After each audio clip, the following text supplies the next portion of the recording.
And there you are, Hidden Nation. It's so very good to see you. Welcome into the studio. You got Josh Cary here. It's your hidden entrepreneur. Hidden Nation, we have a very important conversation for you today. You're going to see why in just a moment. We're joined by our guest, Gail Clark, who is the author of the book 911 Broken, Give It to God, Taking the Right Steps to Overcome the Battle with Autism and Addiction. Really let those words sink in. We're going to dig deep. Gail, welcome to the program.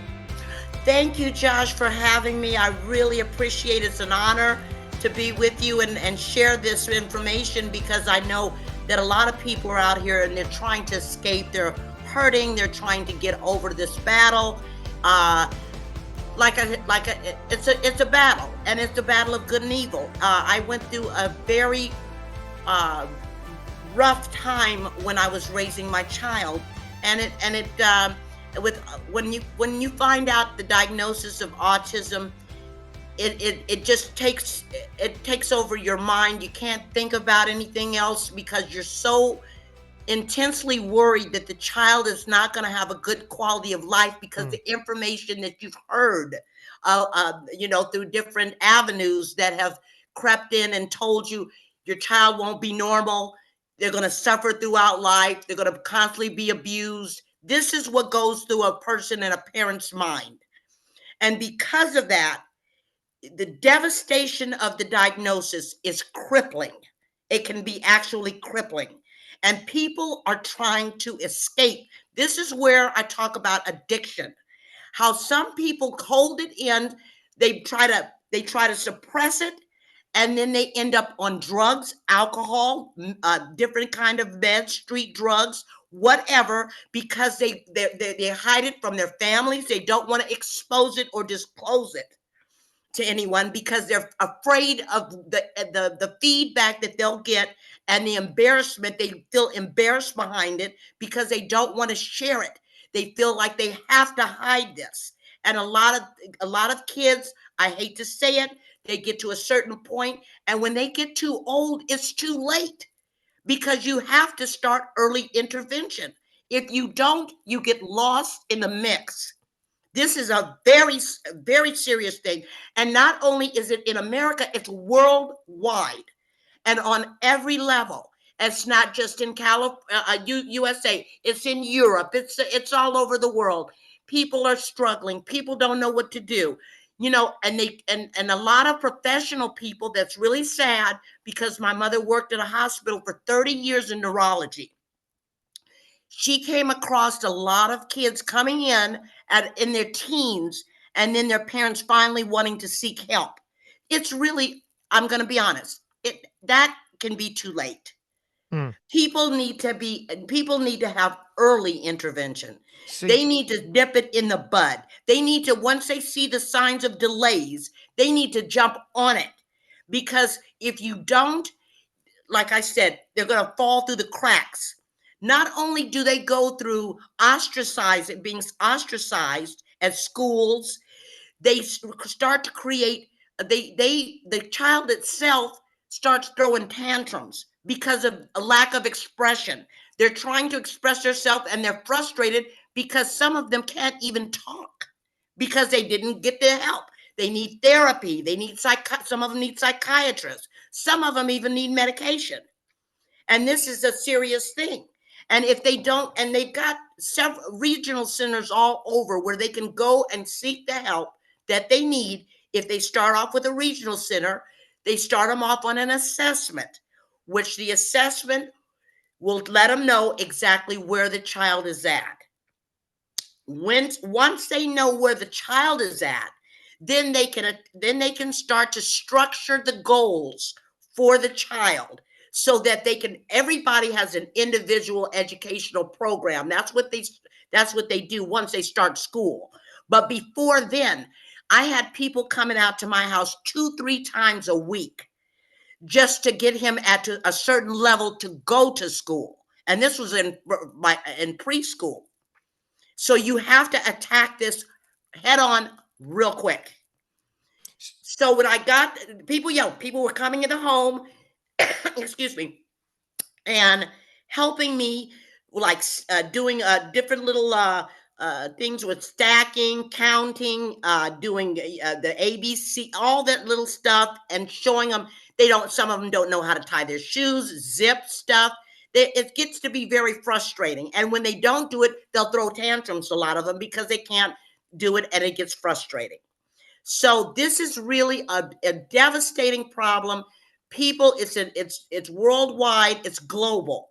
And there's a lot of people that need to get out of their, doom and gloom, which you might, uh, and try to address it early. They don't need to just sit back and wait and think that it's going to change, because if they don't get the help, it's not. It's only going to get worse for them. And see, this is when the numbing comes about. They watch their child going through this, and they get frustrated. They want to escape. They want to numb their feelings. They don't want to face the reality that their child actually has a problem and delay. And when they go to school, some of them are bullied. They're put, they're ostracized, they're bullied. And you see this happening on a daily, where when the child gets about 15 to when they start with in middle school, the behavior will get so bad, but some of them suppress it. Now, you've heard about these shootings in the schools. A lot of those kids have mental disorders. The majority of them had mental disorders and autism, so if you care about other kids and their well-being, you need to take care of your child and get it under control, because it can get to that point where they get so bullied and so abused that they lash out, and they'll take out people in real life. So this is serious, and we're seeing it all the time on the news. So what I had done is I started my child off at the regional center in my area, and they really helped a whole lot as far as getting him to the level of being able to get into a regular school setting. He did have help in the setting. Now they do assign aides to the child, so the child can catch up, and if they're lacking in any subject, they keep their goals and make them meet their goals. And then you have an IEP, where after you meet your goal, your parents and the staff, teachers and whatnot, they have this meeting, and they find out, did the child meet the goal? Okay, good. Then we take it to the next level, and they keep growing mentally and physically. They keep growing. But if you limit the child will explode. That's what it does. It can make the child explode. And I'm going to be honest with you. If it wasn't for the Lord in my life, because I was on drugs, his father was on drugs, we were overwhelmed. We couldn't deal with it. When we first got the diagnosis, we were just unglued. We really needed help. We couldn't, both of us were at odds with each other, worried about the child. What are we going to do? This is something that, was it on your side of the family that had it? It was out of control. So it tended to really put a damper on the whole family, because I still had a daughter, but I had to spend most of my time that lost her father.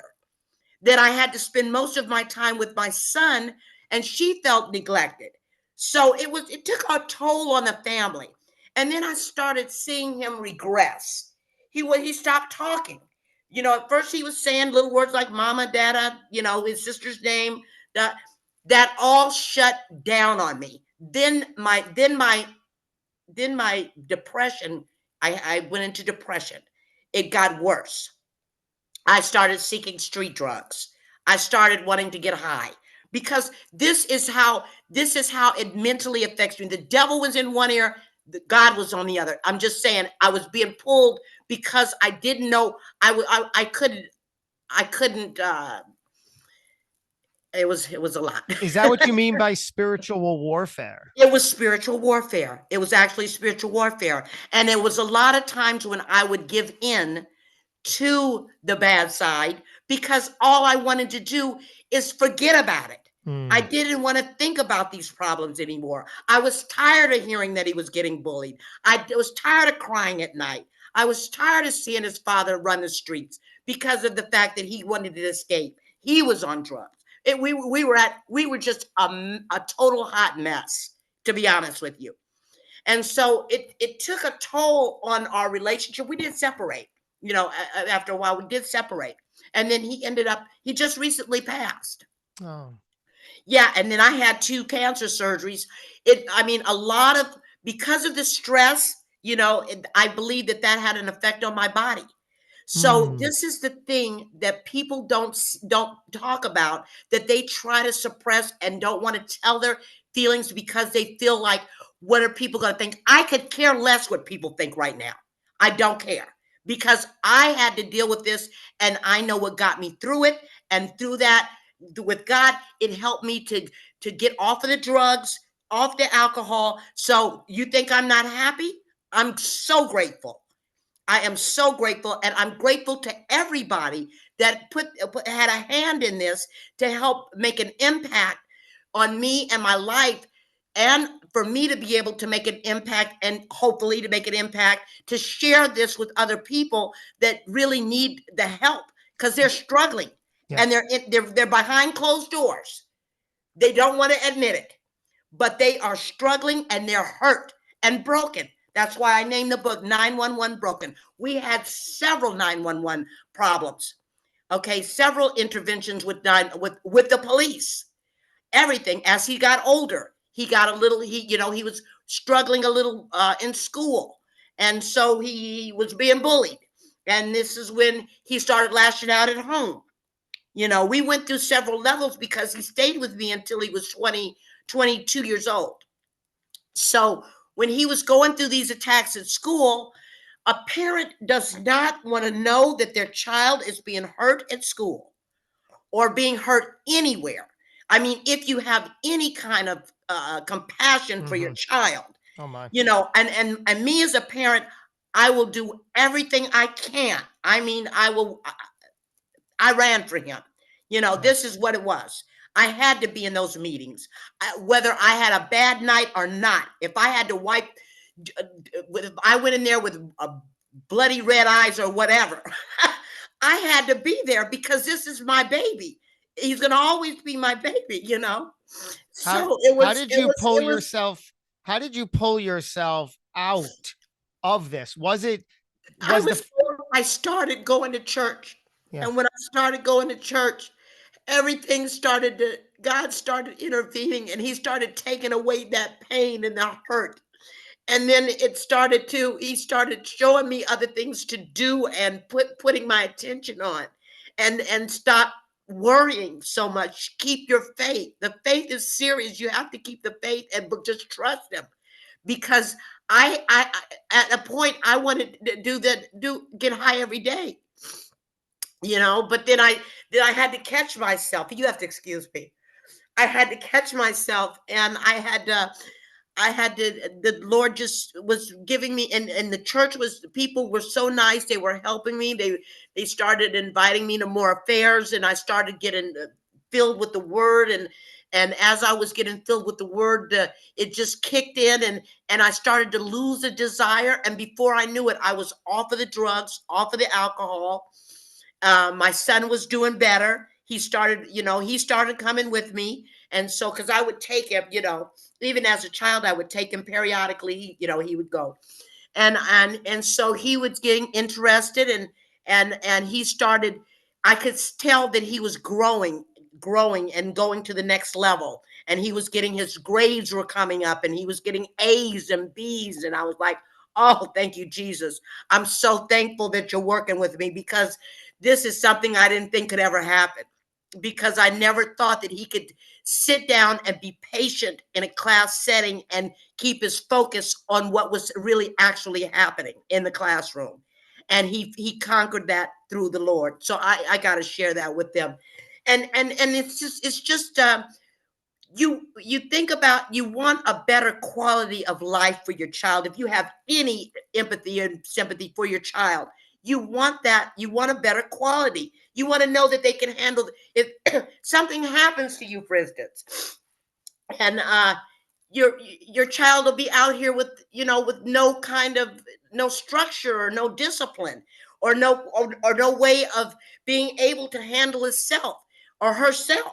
You have to put these things in place before those things can happen. They can easily, like his father died. Now what if it would have been both of us? You see what I'm saying? You have to know that these things are very crucial to get done. And this is one thing that I would always think about. If something happened to me, what would happen to my child? Who would want to take him? Because if you even mention autism, a lot of people, oh my God, no, I love her as my relative, but I can't take that task.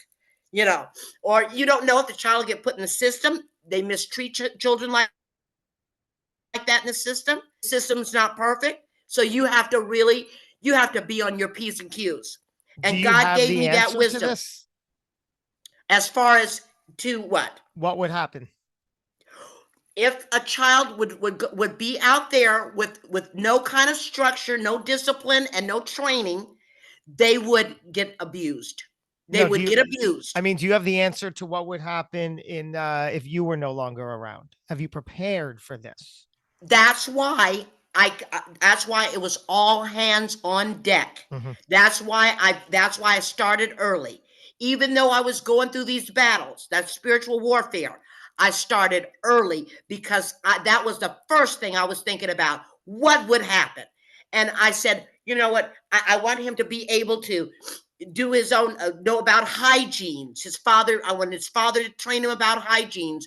I want to make sure that he has, that he's able to count money, that he's able to do certain tasks, that when he gets out in the real world, that that there's people, that everybody's not for you.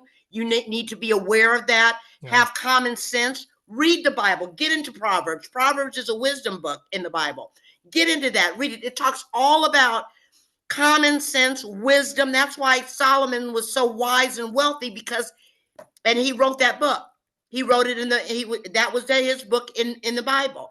So it's good. It helps to mold and grow us, focus us, and have a reason to live, a reason for learning your purpose and what your purpose is in life. A lot of people are running around. They are running aimlessly. They have no purpose. They don't know what their purpose is, and they don't care. And that's when the devil comes in and starts snatching your joy and make you more depressed. Then people get suicidal. My son was suicidal. He wanted to commit suicide. This was going on we had a spell of that, where he periodically would tell me, Mom, I'm just tired of doing it. I can't do it anymore. I just want to die.